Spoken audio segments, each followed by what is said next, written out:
lines have been placed on listen only for today's conference until the question and answer portion of our call, at which time you will be prompted to press star 1 on your touch-tone phone. Please ensure that your line is unmuted and please record your name when prompted so that I may introduce you to ask your question.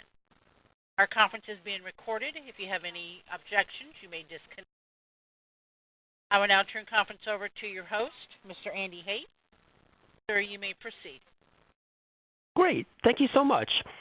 So thank you, everyone, for taking time out of your busy schedules this afternoon to attend this webinar. My name, again, is Andy Haight. I'm an economist here at the U.S. Census Bureau at our headquarters office in Maryland.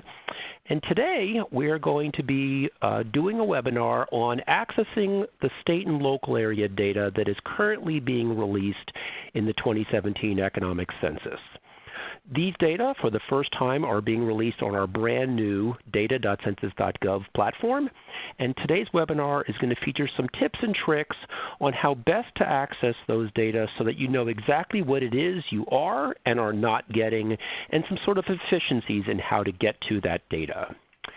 So to get us started, let's talk a little tiny bit first about what is the Census Bureau. Of course, to most of you on the call today, you all know that we are not just the decennial census. As great a program as that is and as important as it is to us, we actually conduct more than 130 other monthly, quarterly, annual, and periodic censuses and surveys every single year. These include, of course, the decennial census that we do every 10 years. They also include an absolutely fabulous demographic program called the American Community Survey. These data are featured in many of our data tools, including a tool that I'm personally responsible for, Census Business Builder, and this provides really detailed demographic, socioeconomic, and housing data annually.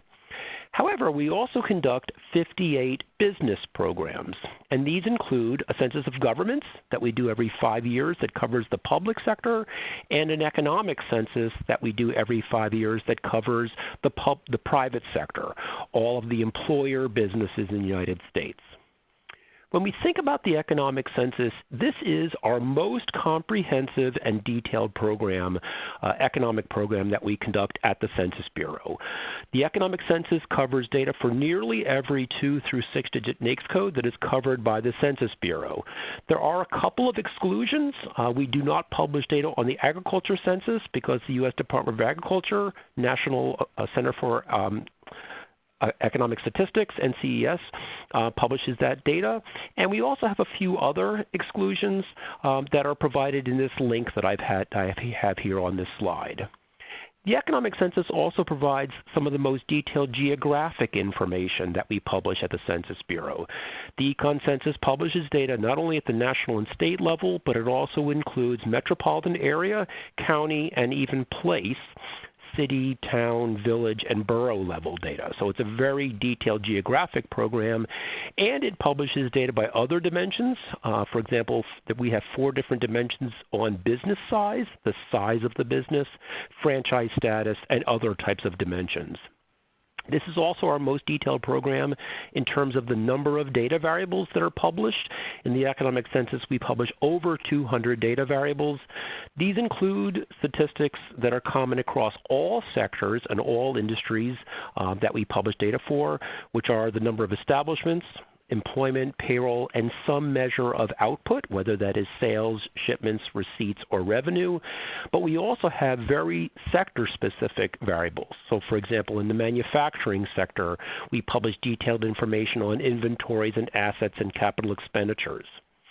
The data are also published information on product lines, the detailed products and services provided by businesses. And these data are released in a number of different platforms.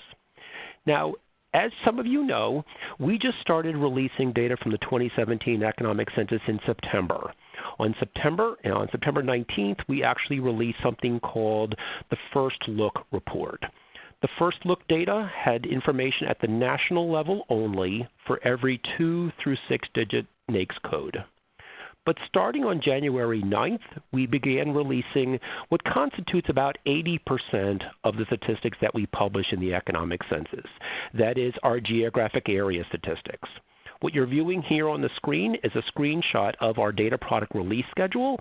And as you can see, by looking at this one particular part of the schedule, we will be releasing data from the geographic area statistics starting in January and ending around November of this year. So over the next 8 to 10 months, we will be releasing data on a state-by-state, sector-by-sector basis. And it is that flow release that makes this webinar today so important. Understanding that flow and helping users understand exactly what data have been released and what haven't been, and for those data that haven't been released, when will they be coming, or will they be coming at all? That's one of the things that I'm going to be focusing on today.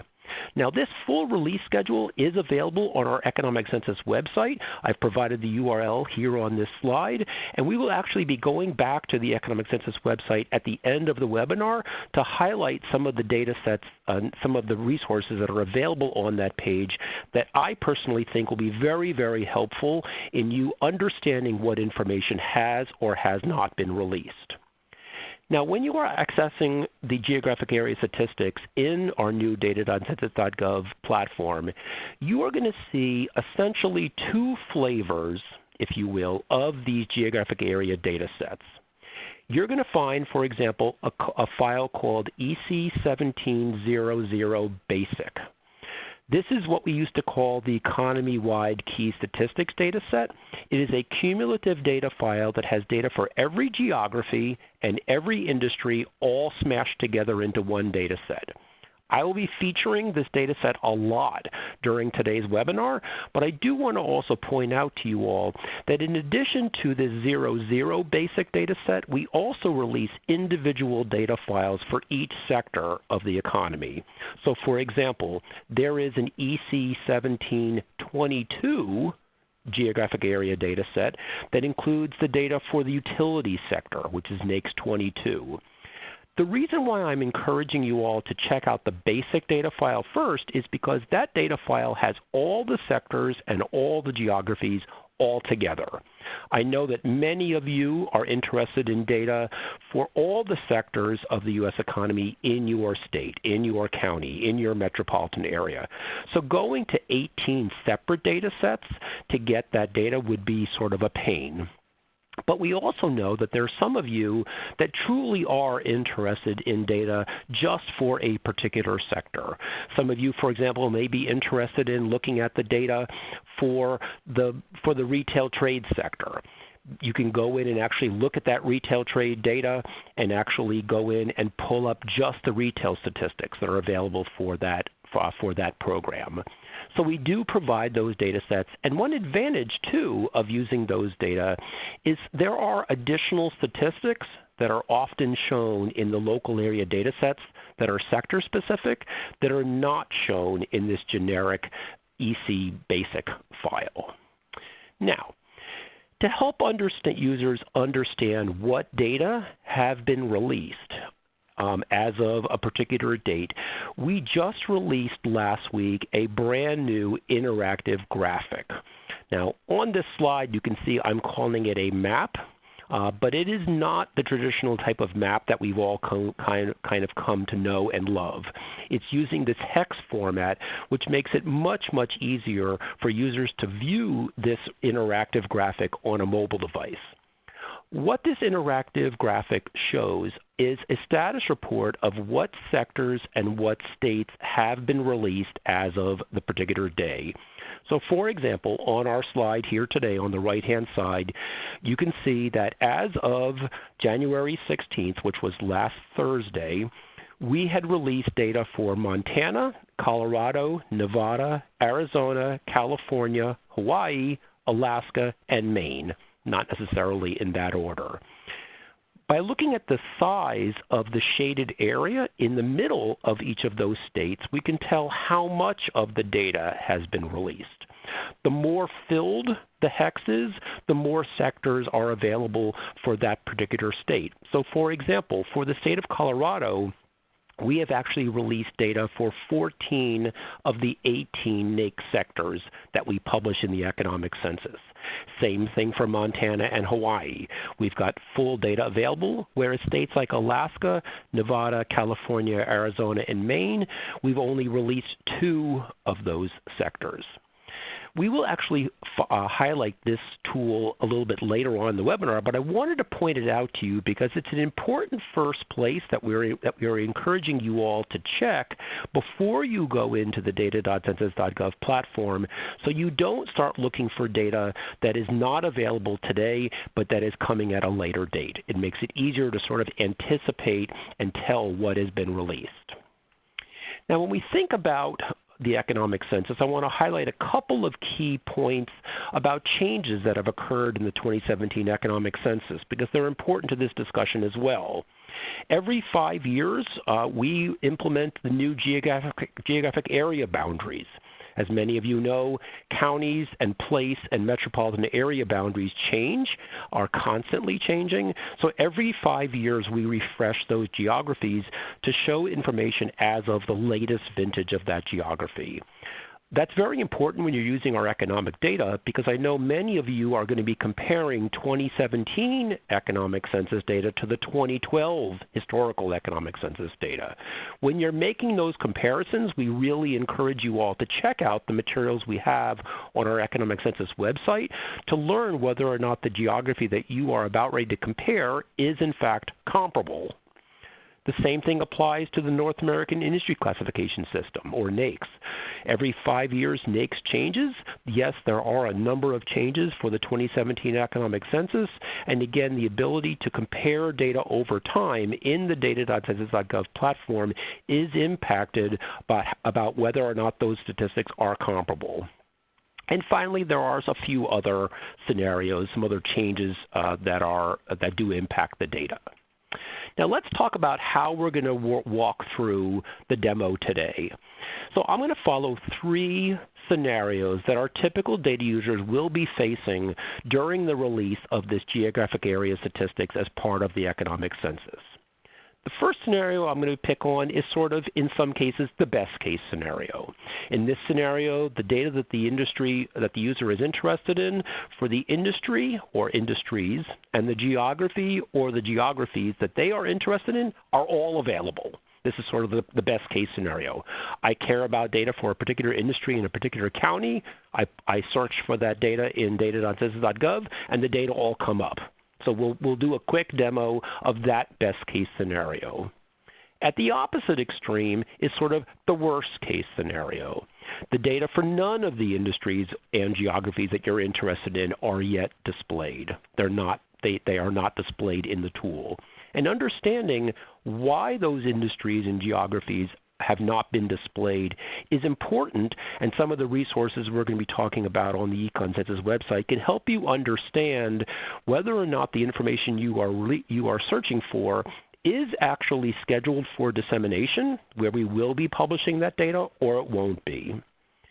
The third and final scenario we'll walk through today is sort of the in-between scenario, the one where the data for some of the industries and some of the geographic areas that you're interested in are displayed, but others are not.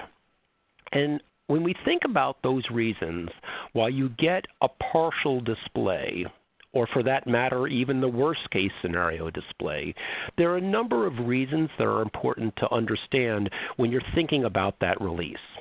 So the first sort of reason why data are not displayed is because the data have been released, but we had to suppress the data for that particular industry and geography. And when we actually go into the demo, you'll actually see one of these scenarios where that is true. The second case is where the data have not yet been released, but they are at least valid for dissemination, meaning we will be publishing data for that industry and that geography, we just haven't yet published it. And finally, the third sort of sub-scenario within here is where the data have not been released and they're not valid for release, meaning you will never find data at any time for the particular industry and geography that you are searching for.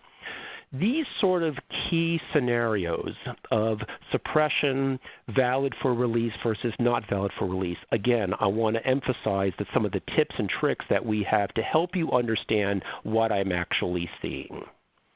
So to get out into our actual demo, I'm going to walk through those key use cases. We're going to look for a fact or some multiple facts for a single industry and a single geography. And we're going to see how is that going to work. We're going to look for the case using multiple facts for a single industry, again, using the advanced search. And again, the third scenario, sort of multiple facts for a single geography, again, using the advanced search.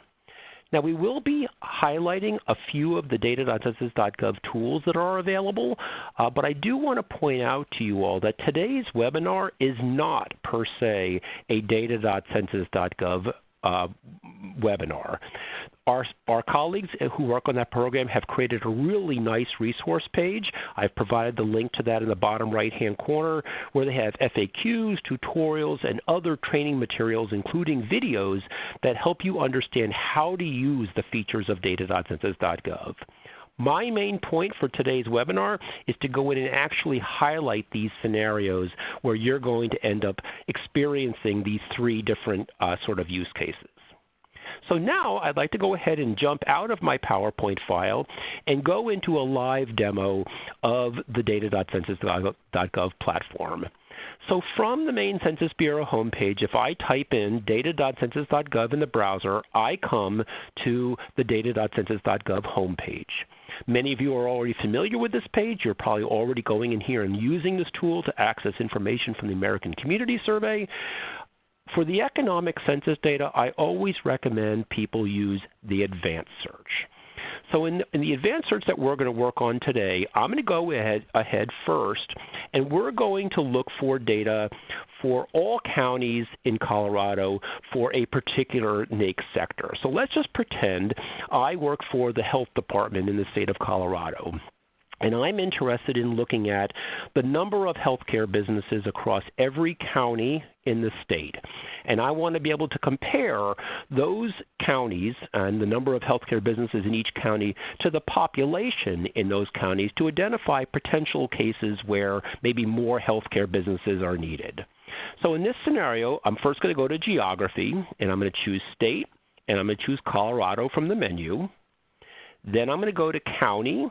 I'm going to choose Colorado, and I'm going to choose all counties in Colorado. So this is now going to be selecting for me the state of Colorado as a whole and all the counties in Colorado. Now, my first tip for you all is that every time you're interested in pulling the data for all counties within a state or all cities and towns within a state or all metros within a state, I would highly recommend you also pull the state total, and you will actually see the reason why I'm suggesting that in just a moment. So first we've selected our geography. We're now going to go ahead and select the healthcare sector. So I choose codes, then industry codes. Then I scroll through this list and I find the code for healthcare and social assistance. I choose that. And in this case, I'm interested in looking at just the sector as a whole, the entire healthcare and social assistance sector. So I place a check in that checkbox. And now I have selected Colorado, all counties in Colorado, and the healthcare sector. The third and final selection I'm then going to make is the surveys menu. I'm going to go to surveys, and then I'm going to scroll down through this list of different surveys that are available, and I'm going to choose that EC basic data set. And remember I was saying before how we release data in those basic data sets as well as in the sector-specific data sets. Selecting data from the EC basic data set helps a lot because it allows me to reduce the number of records that I'm going to be seeing when I go in and do that. Now, for the purposes of today's demo, I've already queued up the search results. So here is my data set list of data files that I have selected, and you can see right at the very top of the screen, we can see that there's a table shows up right at the very top that shows data from the 2017 Economic Census for every county in Colorado for the healthcare and social assistance sector. So in this first scenario, I have gotten exactly what I was looking for. Okay? So that's our first scenario. Now going back over to the advanced search, I'm going to go ahead and start over again, and let's now walk through the second scenario, this situation where none of the data are available. So in my particular scenario, I'm going to pretend that I'm from the state of Maryland and I'm interested in economic development when it comes to the manufacturing sector in the state of Maryland. I'm trying to get some manufacturers to open manufacturing plants here in the state, and I want to understand something about the number of manufacturing businesses that are in every single county in the state of Maryland and in the state as a whole. So I'm going to go again to my advanced search, and this time I'm now going to choose from the geography menu the state of Maryland. So I'm now going to scroll through this list, and I'm going to choose Maryland. And now I'm going to go back to codes again, and instead of choosing healthcare, I'm going to go back up over here. I'm going to choose manufacturing, and I'm interested in not only the sector as a whole, but I'm also interested in all the 3-digit NAICS codes within the manufacturing sector. Just as before, I'm going to choose surveys, and I'm then going to scroll down and choose that basic table again. Scroll a little bit further here. Here's my basic table. And just as before, you can see we've now chosen the state, we've chosen our NAICS sector and the 3-digit codes within that sector, and we've chosen this basic data set. So again, I'm going to go back up in the interest of time. I'm going to go back and I'm going to select this one that I've already built. And now we can see we have pulled data for the state of Maryland, and we've gotten the data at the 2- and 3-digit NAICS level, but instead of seeing statistics from the 2017 Economic Census, we are instead seeing data from the 2012 Economic Census. So I actually did not get any of the data that I was interested in, but it did give me the information from the 2012 Economic Census because, again, I chose Survey Economic Census. So that's my second scenario where you can see how that all worked. And the third scenario, I'm now going to go back and we're going to see sort of this tweener, this situation where I get some of the data I'm interested in, but not all of the data I'm interested in. So in this particular scenario, I'm going to pretend that I am the president of a trade association that is interested in businesses in the professional, scientific, and technical services sector, which is NAICS 54. And in my scenario, I want to get information about that particular sector for every state in the nation. So I'm going to go in and I'm going to choose geography. I'm going to choose state. I'm going to choose all states in the U.S. I'm going to go back to my codes menu. This time I'm going to scroll down and I'm going to choose the professional, scientific, and technical services sector. And again, I'm going to choose that sector as a whole. And now, again, I'm going to go back to surveys. And I'm going to choose the U.S. basic data set again to see what we end up getting. Here's my basic data set.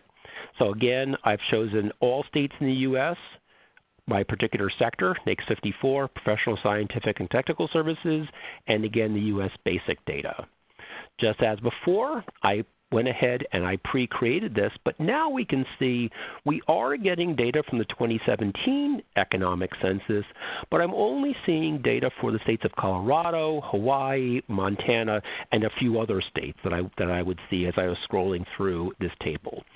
So by going into data.census.gov and selecting the data, I've gotten everything I care for in the first scenario.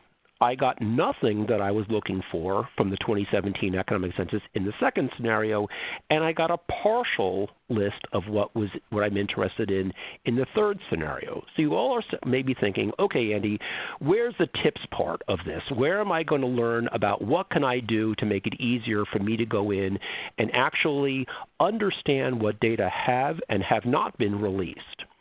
So for that, I'm now going to go out to the Economic Census website. So if you go to the main Census Bureau's homepage and you go to Surveys and Programs and choose Economic Census, you're then going to come to the Economic Census website. Okay. On this site, we have a lot of materials that we believe would be great for you all to be using before you go into data.census.gov to be able to tell exactly what has and what has not yet been released. The first thing I want to highlight to you all is that release schedule. So if you go to About and scroll through this list, Down here toward the bottom of the page is the 2017 release schedule, and here is that release schedule, that high-level release schedule that I mentioned earlier, that we actually saw in the earlier slide. Here is our data from the geographic area statistics, and here's where we can see these data are being released on a flow basis, state by sector, from January through November. Now I want to reiterate something. When I say state by sector, what I'm saying is that we release the data for a state and all of its sub-geographies, and a sector and all of its sub-industries at one time. So for example, on January 9th, we released the utilities sector data for the state of Colorado. When that sector was released and that state was released, we not only released the data for the utility sector as a whole, but we also released the data at the 3, 4, 5, and even 6-digit NAICS code details within the utility sector. So you get the full breadth of utilities data for that particular state. And when it comes to the state itself, you got not only the state level data, but you got the full level of geography that is published for that state. Now this brings up a very important point about the data that's available from the Economic Census. And that is that we do not publish every geography for every industry in the Economic Census.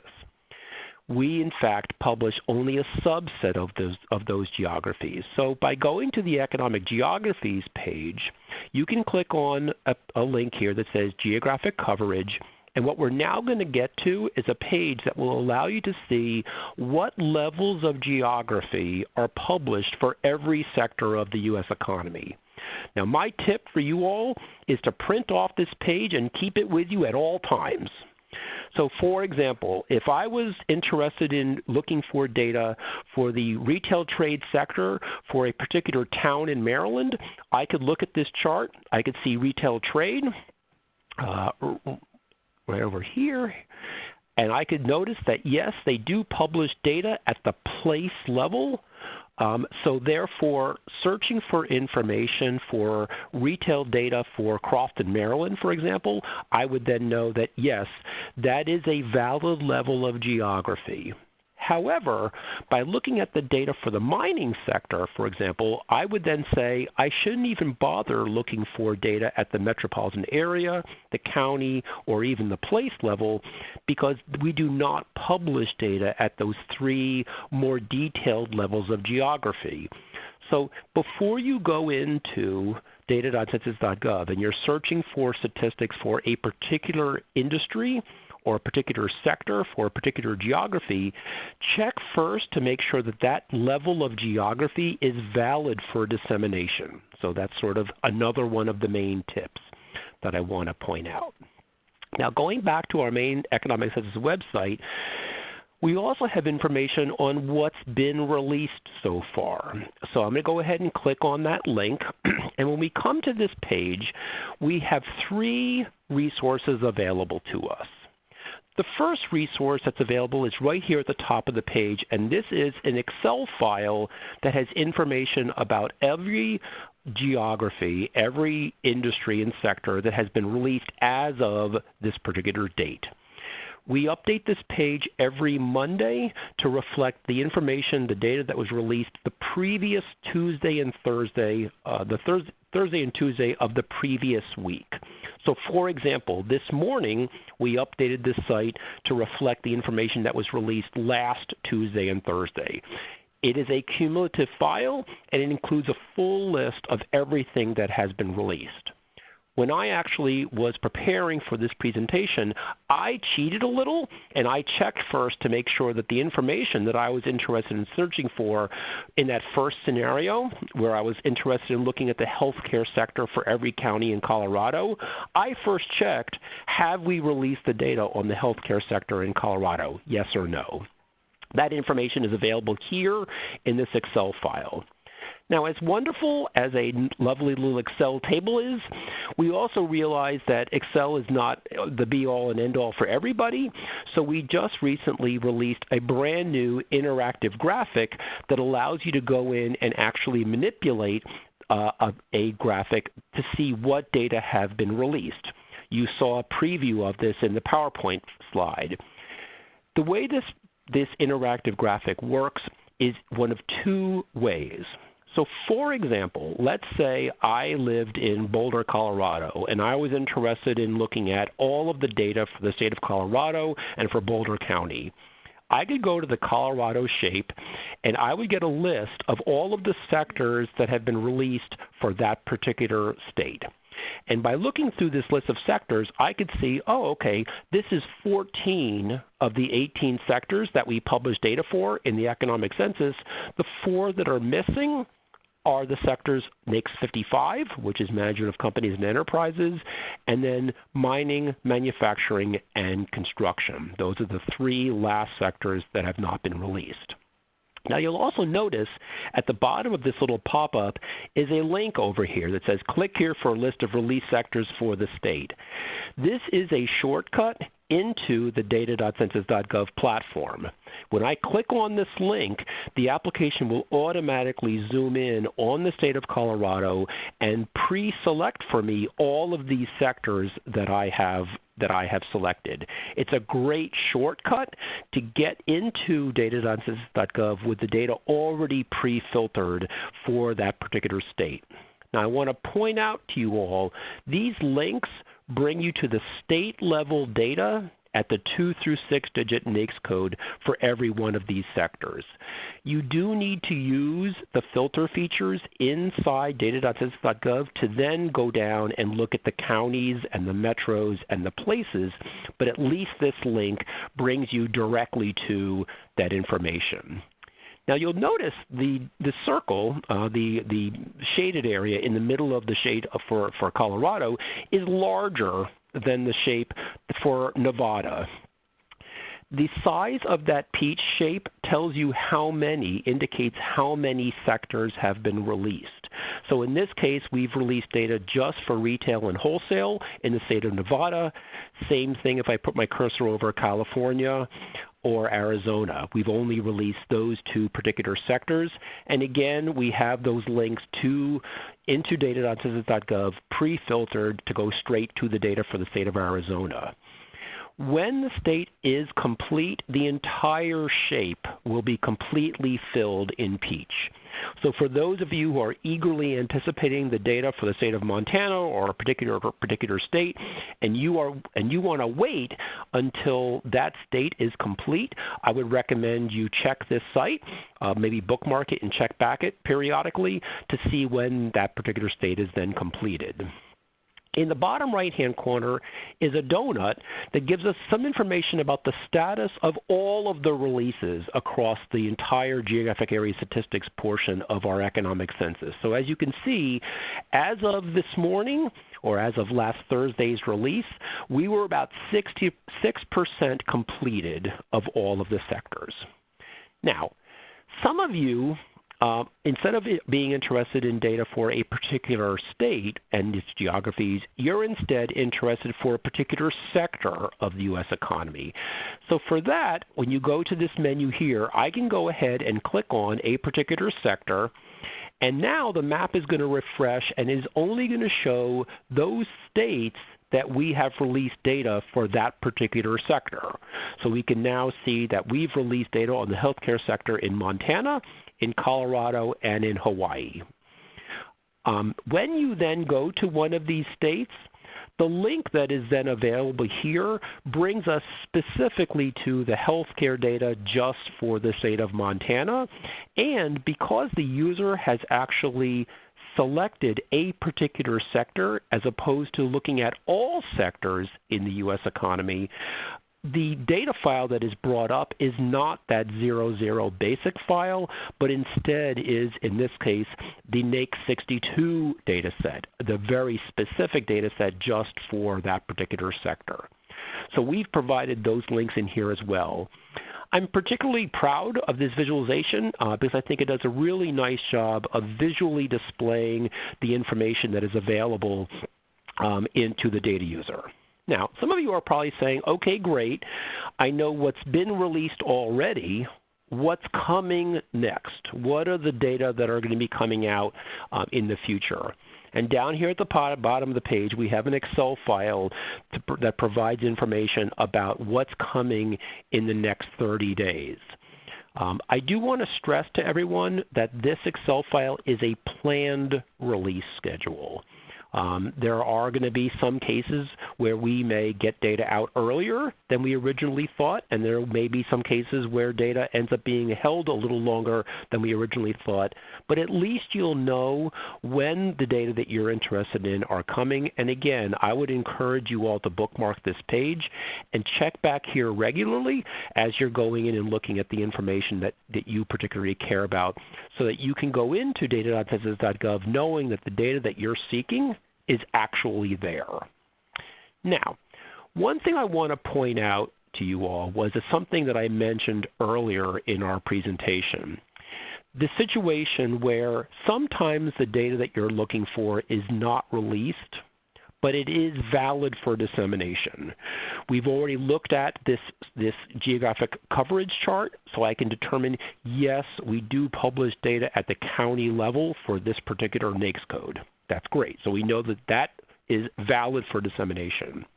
We also know that another scenario is the data have not been released, but they're not valid for dissemination. Again, that geographic coverage chart can be very helpful to help prevent us from going down blind alleys that we might otherwise go down if we started heading, looking for data that will never be released.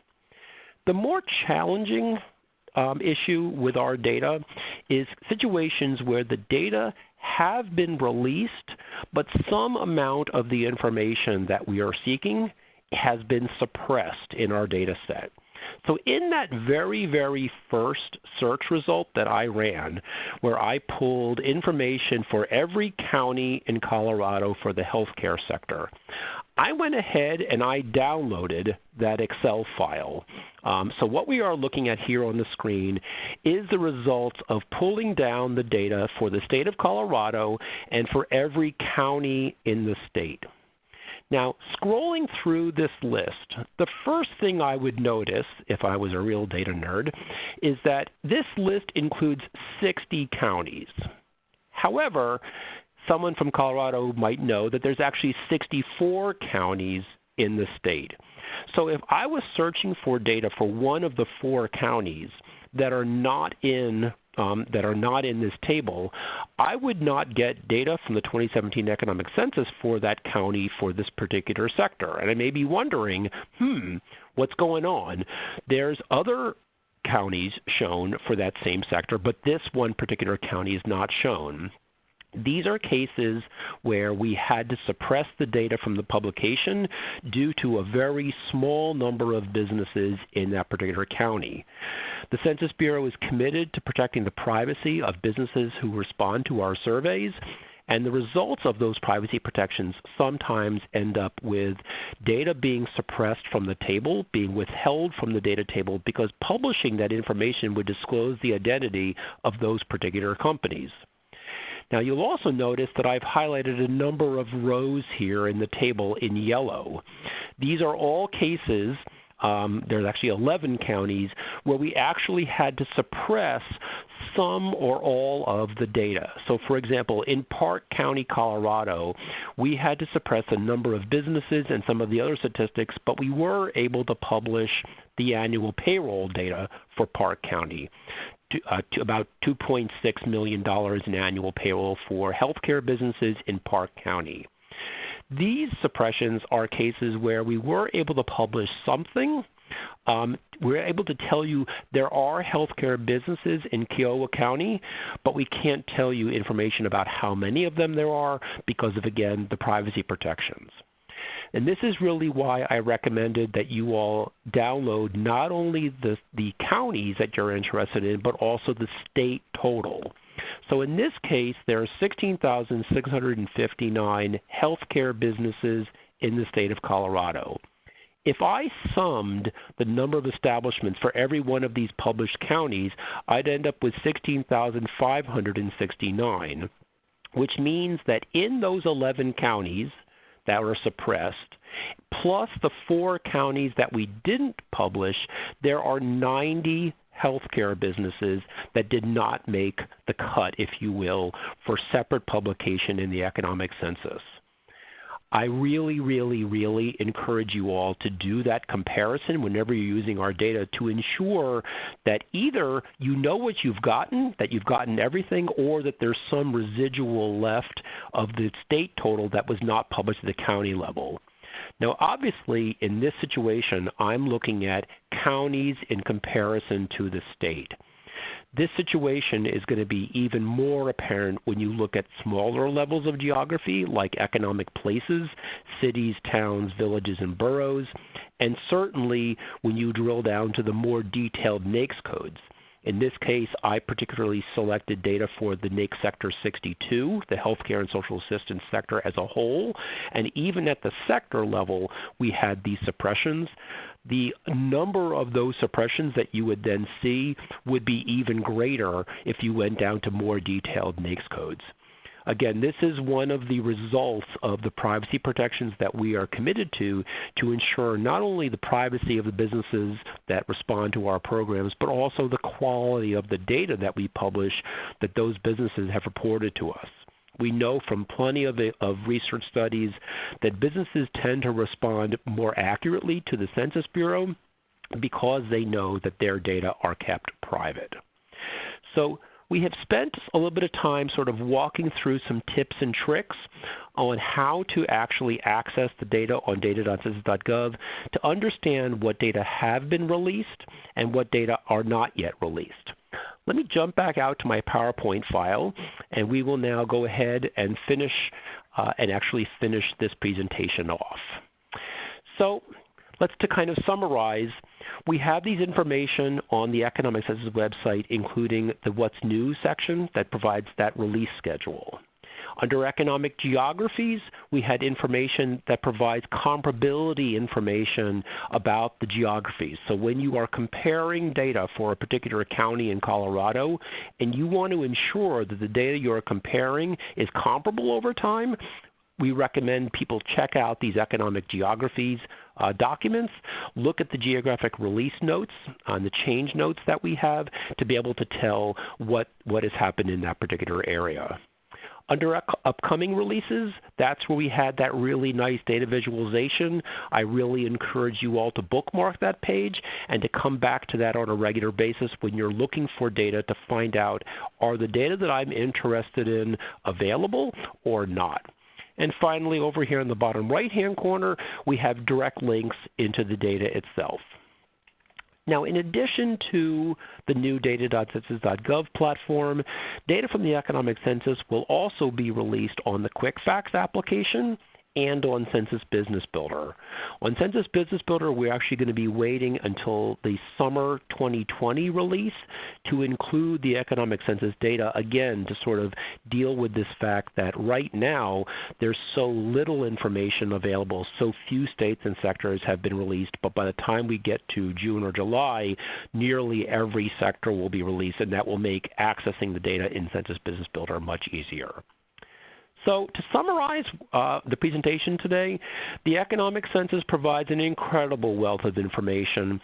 We really want you all to be using these data in your work because they provide details that are not available from other Census Bureau economic data programs. But in using that data, we want you to check out the Economic Census website to learn more about those data, about what they include and what they don't include. The second summary point I want to point out again is that these local area data that we release from the Economic Census are released on this flow basis by state and sector. We really, again, recommend you check out this Economic Census website first before you go into data.census.gov to ensure that the data you're interested in are in fact available. In cases where the data were not available, you saw what came up in data.census.gov.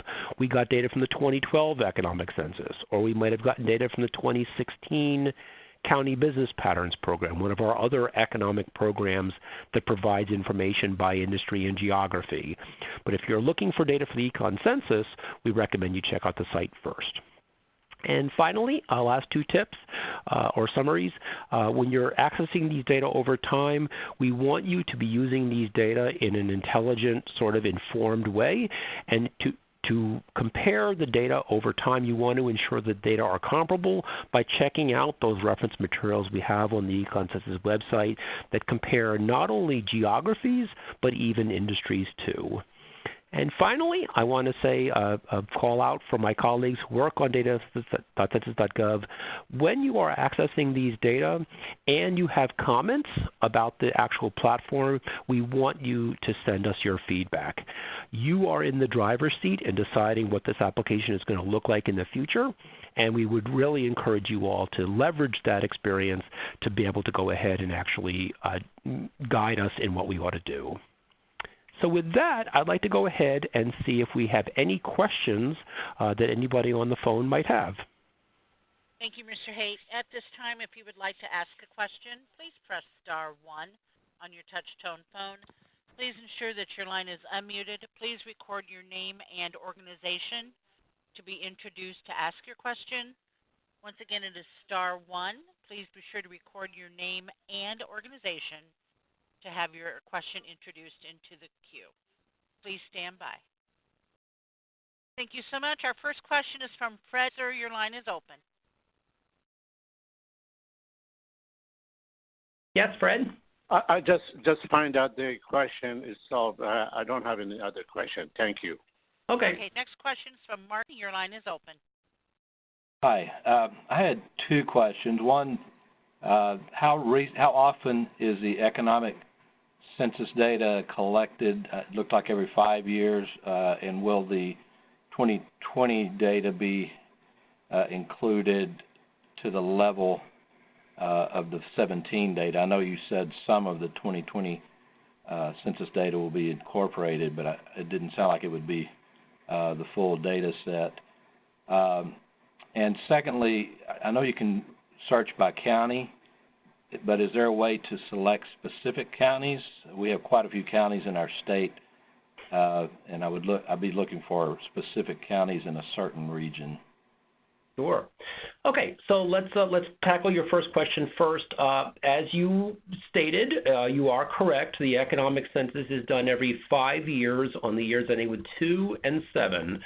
So the 2017 economic census is the one that we are in the process of releasing right now. The 2022 economic census actually is quite a ways off. We won't actually start collecting data for the 2022 economic census until 2023, the beginning of late 2022 or early 2023. We do have annual programs in between the economic censuses, so I alluded to one of them. The County Business Patterns Program publishes detailed information down to the county level, as the name implies, every year that helps fill in the gaps in between those economic census years. But there are data that are published only in the economic census. For example, County Business Patterns has information on number of businesses, employment, and payroll, but it does not include information on revenue, sales, shipments, receipts, and other sorts of values of a business output. When you mention the 2020 census, I do want to point out that you're probably referring to our big population census that we will be conducting on April 1st of this year.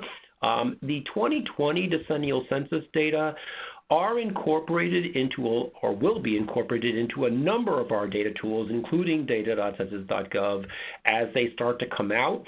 The first release of data from the 2020 decennial census is scheduled for December 31st of 2020. And then additional statistics will be released after that. A number of our data tools, like data.census.gov, merge together those different programs because we know users are interested in not just demographic data for their communities, but also the business data for those areas. So that's sort of the question number one. Your second question is about the ability to select individual counties as opposed to all counties the way that I did. So yes, absolutely you can do that. When I selected the state of Colorado, and then said, I'm interested in counties in Colorado, the very first entry at the top of that list was all counties in Colorado. But if I wanted to go in and actually select 5 or 6 counties that surround Denver, let's just say, I could go in and I could actually select each of those 6 or 7 counties, and the application would then bring up the data for those counties. The counties are presented in alphabetical order, so when you talk about the ability to be able to select counties that are in a region, you would need to know something about the names of those counties, but I know from other conversations I've had with my colleagues, they're actually working on some other methods of selecting your geography, which might include, at a future date, a map-based method where you could actually see those counties on a map and then select the counties using the map as opposed to just simply a list. But yes, definitely.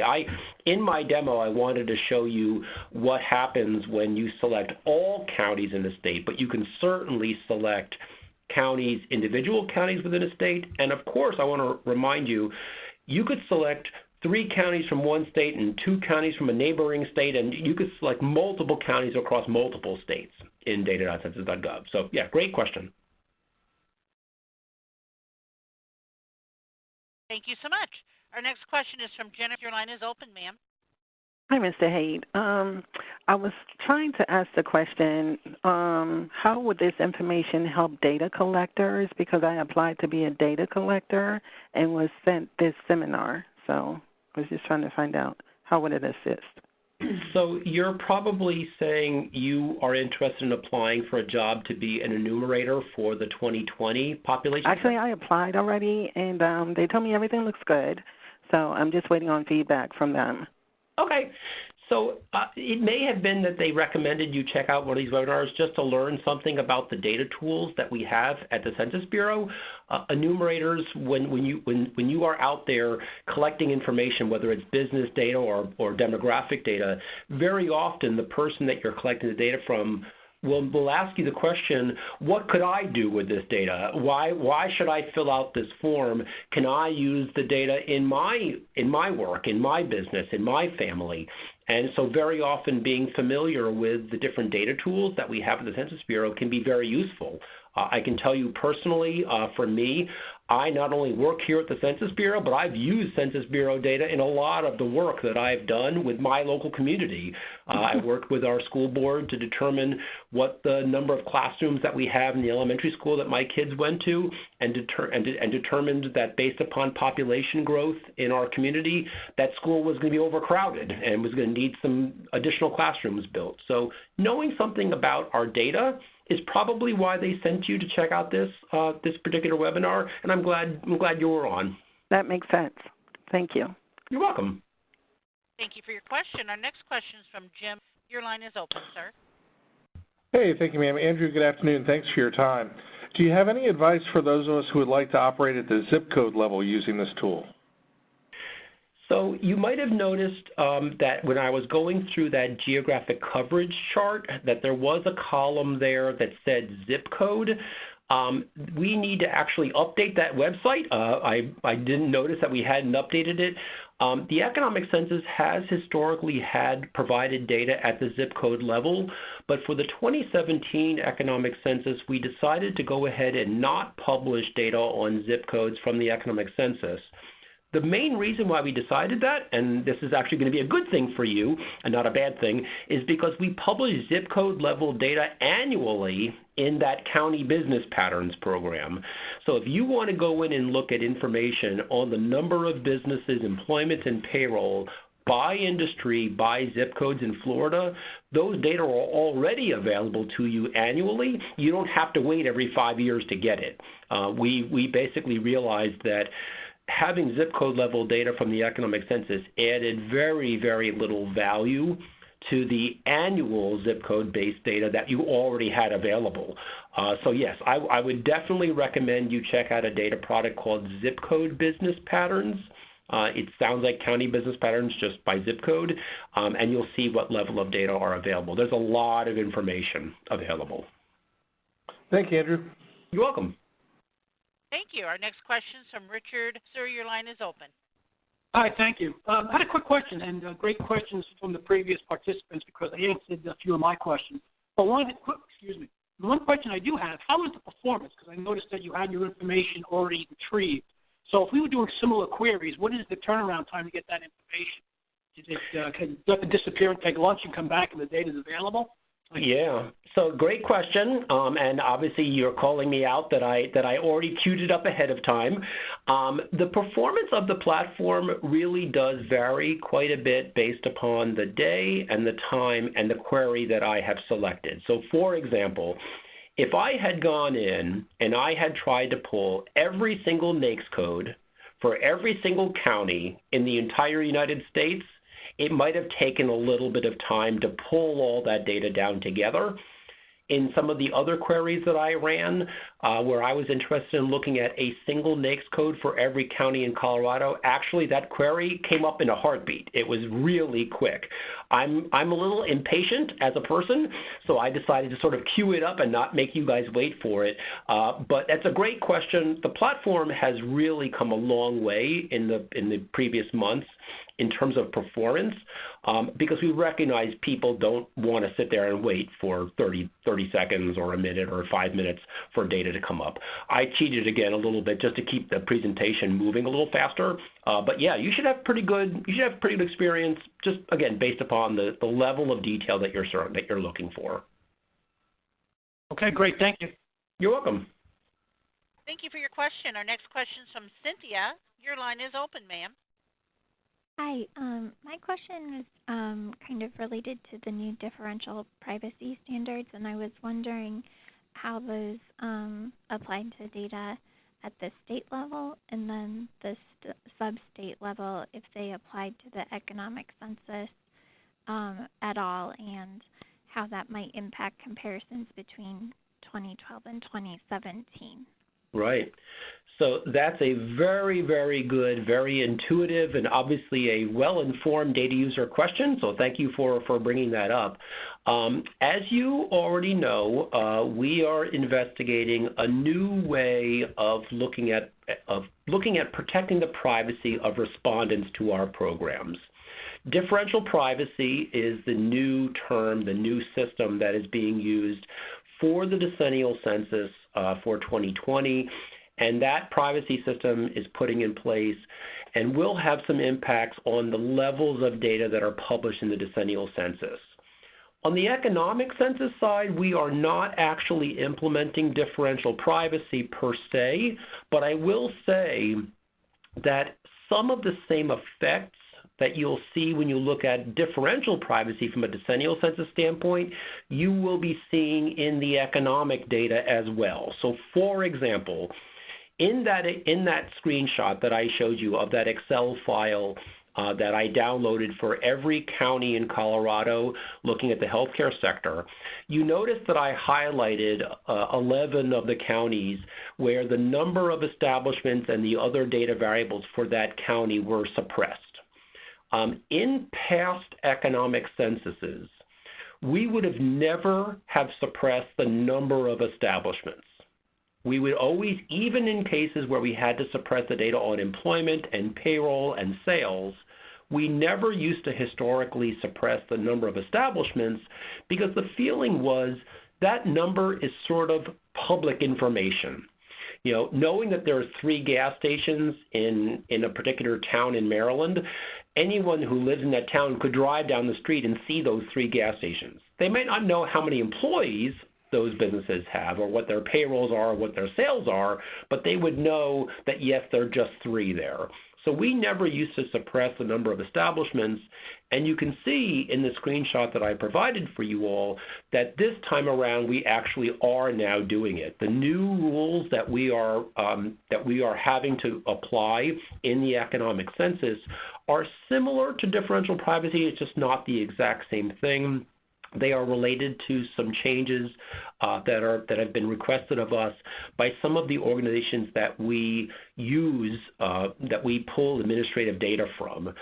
So there are going to be some impacts, and I definitely would recommend, as you were starting to say, comparing the results from 2012 to the results from 2017, because you will definitely see cases where we would have published some data in 2012 where we are now not publishing that data in 2017.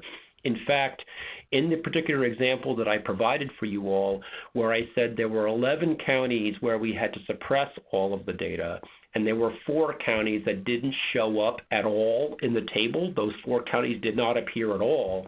In the past, if each of those 4 counties had at least one business in that industry, in that county, we would always show those counties.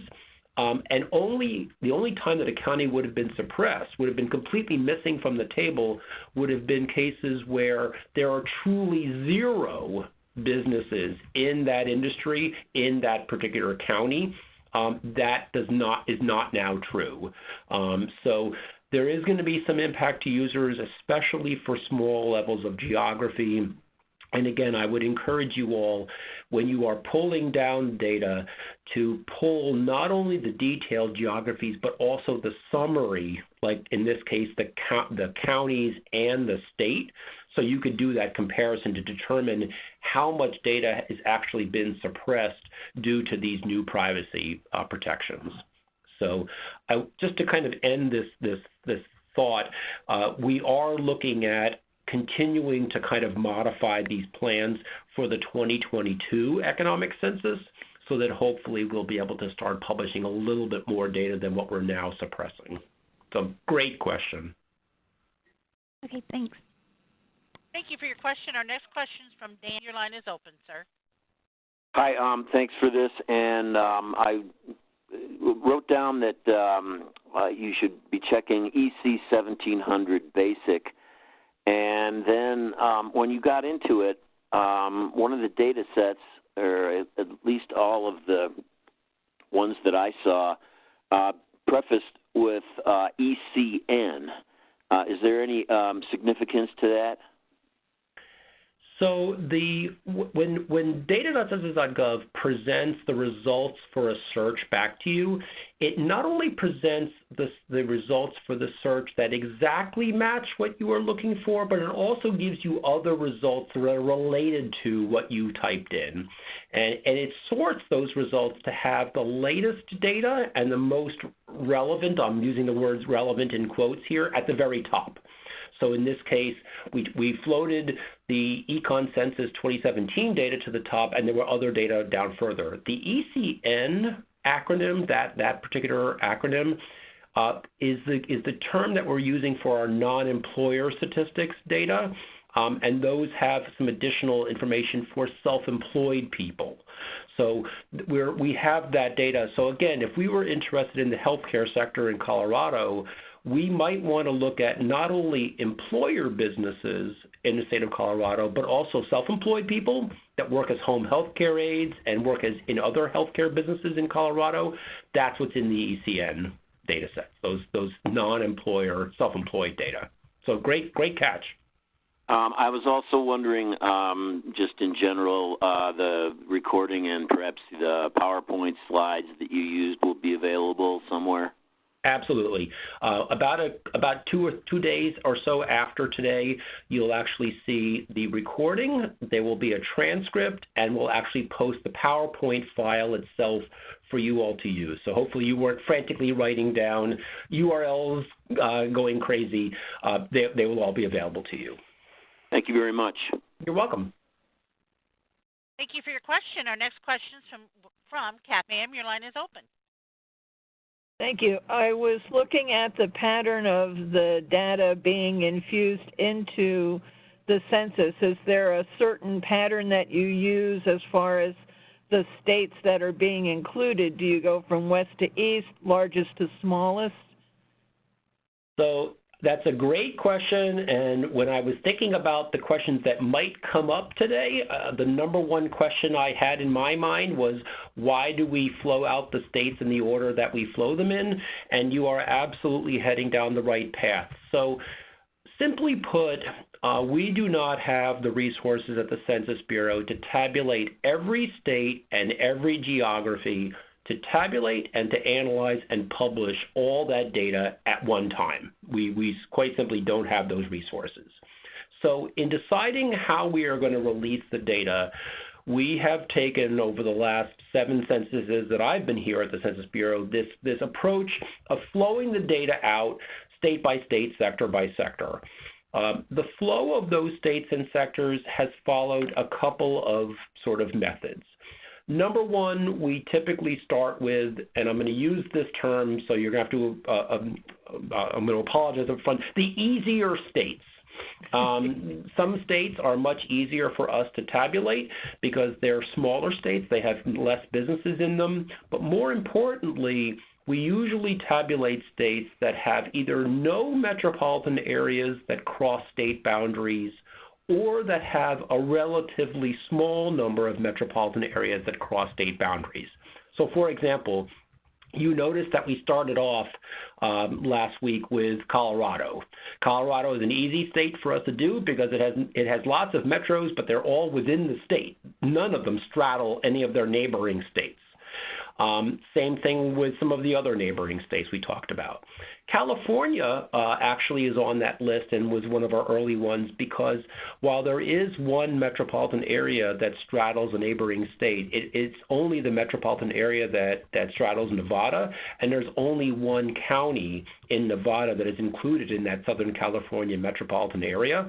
So it's easier for us to tabulate and publish the data for that state because when you think about metropolitan areas, when you publish data for a metropolitan area that straddles 2 or more states, the counties that make up that metropolitan area in each of those states then need to be analyzed and reviewed. And that then means that we have to essentially publish the data for the states that neighbor each other, that have crossover metros, as a package. Historically, what that's meant is we've started on the West Coast and worked our way east. Those of you who are familiar at all with metropolitan areas on the East Coast of the United States, you would know that from Maine to Florida, every single state crosses into its neighbor. And that would normally then mean that we would have to release the entire East Coast of the U.S. as a batch. That is not true. We did figure out how to break it up into some smaller pieces. But yes, we are bundling states into groupings. When you check out that what's been released and what's coming in the next 30 days, you will begin to sort of see what those bundles are because you will see how we release these groupings of states. Alaska and Hawaii are really easy. They have no crossover metros by definition. Hard to have a metro with an island. The other states, you'll see there is sort of a method to our madness. At the end of the entire series, we will publish national level data over again that will then essentially reflect the sum of all of the states for every sector. Great question. Thank you. Thank you for your question. Our next question is from Elu. Your line is open, ma'am. Great, thanks. I'm really appreciative you have offered all of this, both from somebody who uses the data and also because I'm going to be working as a field supervisor for the 2020 census. So, want to have a better idea of how to help encourage, the enumerators to do their jobs. I'm concerned because I live in Maryland and, saw that Maryland is one of the ones that a lot of times you have 2012 data. And although a lot of the other people have asked the questions that I was interested in, I'm just thinking from the point of view of trying to encourage, people that are collecting the data to do the best job as possible. It's somewhat discouraging seeing that, that they're going to look back and realize if they're younger, gosh, I was in middle school then or something. So I'm wondering, is this an average kind of length of time that it would take to get that data? I understand from your describing the straddling of metropolitan zones, obviously Maryland and D.C. and many other places kind of will cause problems, but I'm just interested in knowing kind of what is the calculation of how long before the 2020 census will be part of it, and obviously I'll be able to look at your, the forecast to see when the 17 information will be able to be released for this area. Right. So I'm happy to say that while the economic census local area data will flow out from the period January through November, every state will at least have something released by June. and that does include Maryland. Between you and me and the wall, Maryland will actually start being released before then. So if you're concerned about enumerators and being able to tell people about the great data we have at the Census Bureau and that we actually have data for the state of Maryland, you will have data for some sectors in Maryland in time for when you'll be out there working with enumerators. The entire series isn't completed until November or so, maybe a little earlier than that, but at least you'll have something out there. We recognized that we wanted to try to get something released for every state as early as we possibly could so that users would at least be able to see something about the economy in their state. So that's sort of that main question. I think the other part that you were asking was sort of the time frame that it takes for us to collect the data from the 2020 decennial census and publish it. At the Census Bureau, I think it's a pretty good generalization to say that whether you're talking about a monthly, a quarterly, an annual, or a periodic survey, the length of time it takes us to publish data from that survey is related to the period itself that the data are published for. So for example, a monthly survey takes about a month for us to publish the data for that month. So at the end of the month, we collect the data. By the end of the following month, we have published the data for that previous month. Quarterly surveys the data release lags by about 3 months. An annual program lags the data by about a year. So when it comes to the 2020 decennial census, the fact that we are collecting data in 2020 and publishing it by December 31st of 2020, I personally, being an economist working here at the Census Bureau, am impressed that we're able to get comprehensive data about the entire United States published in the exact same year as we collected the data. I've never worked on the decennial census side here at Census, but I'm always amazed about the work that it takes to actually get that done. So yeah, I understand that. Thank you. You're welcome. Thank you. Our next question is from Lou. Your line is open. Yes, I did apply for data collector and a field supervisor. There is a particular like a square box where the regular people that are going to pick up some information, we have to mark down what they on the field, or this is something that automatic will jump into the information that I have to make sure it is in there while I'm doing the data collector information, while I'm doing processing every item in the computer. Yeah, so to be honest, I'm not really that familiar with that entire process. My email address is up here on the screen. If you'd like, go ahead and send me an email, and I can put you in touch with someone who might be able to answer that better than me. How soon I'm going to be able to know when the data collector are going to start working? Do you have any information about that, or this is just you? I'm sorry, I know I'm out of the league now. That's okay. That's okay. Yeah, I can certainly send you some information about that. Okay, thank you so much then. You're thank welcome. You. Bye-bye. Thank you. Our next question is from State. Your line is open, ma'am. Yes, hi, hello. Again, thank you so much for your webinar. It was really helpful. The questions that I have, and we've been asked this a lot here in Crystal City just by walking the streets, we are already getting surveys for the census, and we know that's not the true census. Where does that data go, like the data before the census and the data that comes after the census for the surveys that are sent out? Right. So I guess I'll say what you're probably talking about fall into a couple of categories. First, when we prepare to collect data for any of our surveys, whether that be the decennial census or an economic census or any of our other programs, knowing something about all of the people or the businesses that you're trying to collect data from is important. How can you collect data for every household in America until you know where all the households are? So we do some sort of pre-surveys, if you will, that help make sure that our list of every residential address or every business address that we have in the United States, so we want to make sure that our list is comprehensive, that we haven't missed anybody, that there haven't been businesses that have been opened since our last major economic program, and we want to make sure we can count those people. So some of those surveys you may be talking about are programs that we do leading up to the conducting of that larger program. Other surveys that we do are periodic surveys that are collected and published in between our major census years. So I mentioned we do an economic census every 5 years. Every month, every quarter, and every year in between those economic census years, we also conduct monthly, quarterly, and annual business surveys that help users understand what's happening in our economy in between those years. Those data are released in a lot of our data tools, including data.census.gov.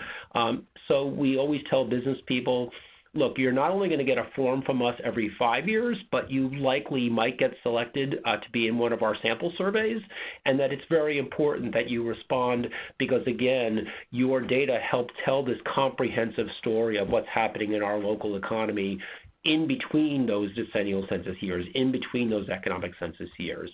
I also will say, and this is a very important point, that there are other players out there are other organizations that collect data from people, some of whom are apparently making people think that they're from the Census Bureau when in fact they're not.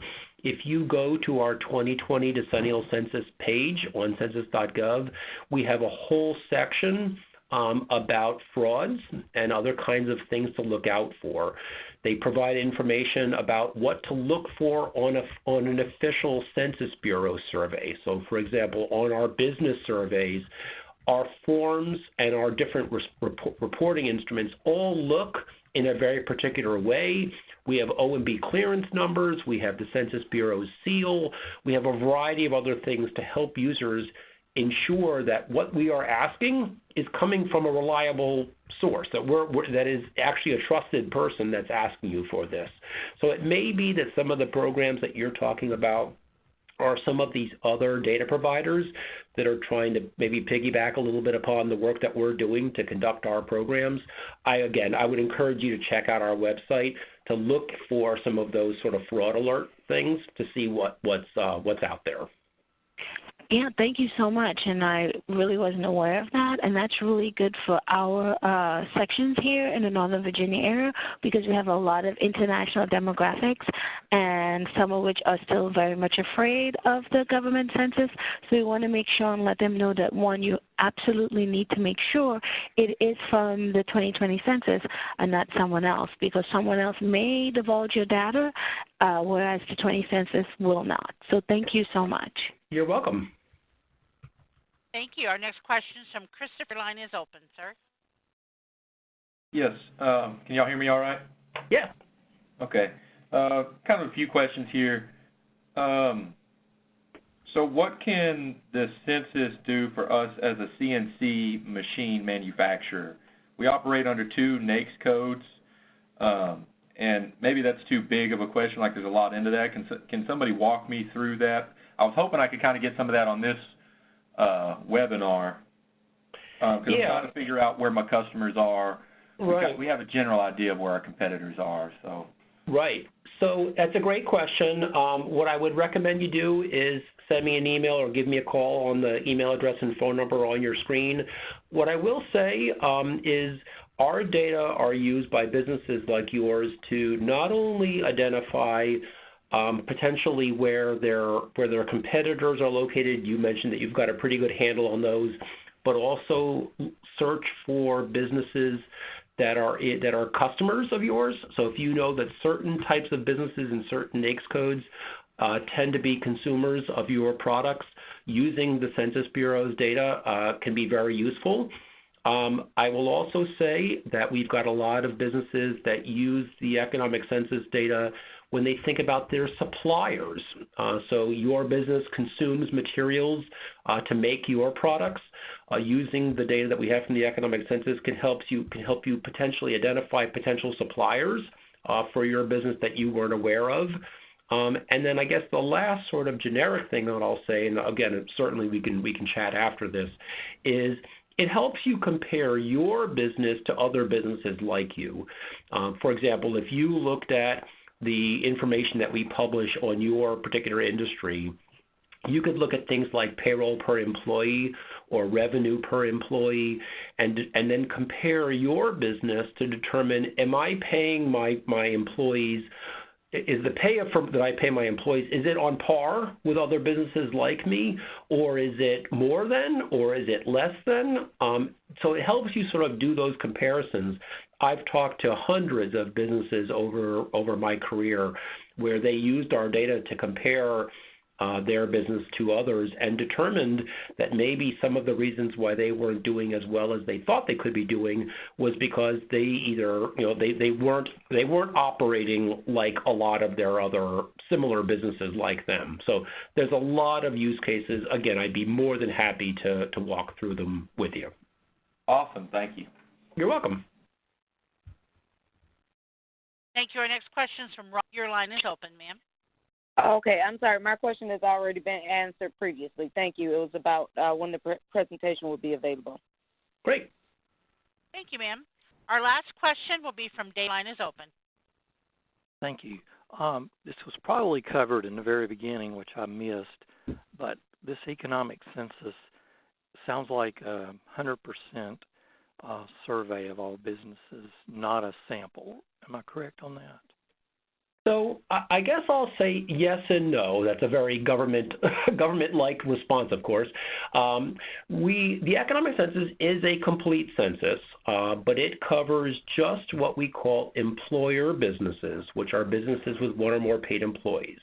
So we do not count in the economic census businesses, people that are self-employed, for example. So that local truck driver, the owner-operator who owns his own truck and pulls trailers for other customers, we wouldn't count that type of business, a self-employed person, in the economic census.